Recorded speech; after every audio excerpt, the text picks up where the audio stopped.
राजस्थान के रेगिस्तान में, जहां सूरज बेरहम तपता है और हवा रेत का काफिला लेकर चलती है, एक अनोखी दोस्ती पनप रही थी। दिव्या, एक रंग बिरंगा तोता, हमेशा चहकता हुआ नन्हे नन्हे कदमों से रेत पर नाचता, और धूनी, एक मटमैला विशालकाय ऊंट, आंखों में शांति लिए धीरे धीरे रेत के समुद्र में तैरता हुआ। उनकी मुलाकात एक तूफानी शाम में हुई थी। दिव्या भटक कर दूर आ गया था। तूफान ने उसकी दिशा भ्रमित कर दी थी। अंधेरे और रेत के तूफान से सहमा वह धूनी के बड़े से कूबड़ के नीचे थर-थर कांप रहा था। धूनी ने धीरे से अपना सिर नीचे किया और दिव्या को आश्रय दिया। उसकी गर्म सांसों ने दिव्या को ठंड से बचाया। अंधेरे में दिव्या डर से सोच रहा था, यह विशाल जानवर मुझे खा जाएगा। लेकिन धूनी कुछ नहीं बोला, हवा के साथ बहते रेत के गीत सुनता रहा। सुबह सूरज निकला, तूफान थम गया।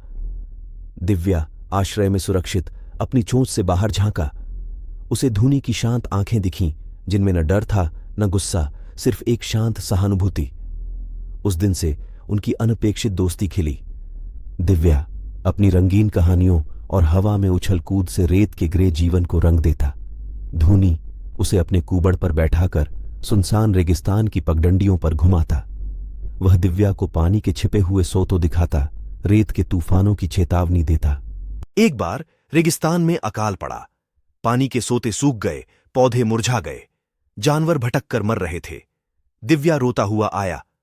धूनी, हम क्या करेंगे? धूनी ने कहा, मुझे एक रास्ता पता है।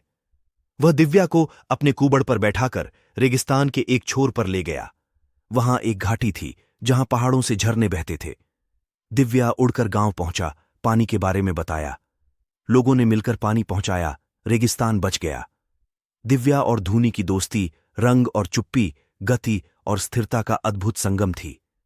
यह सिखाती थी कि दोस्ती के लिए समानताएं जरूरी नहीं, समझ और विश्वास काफी होते हैं।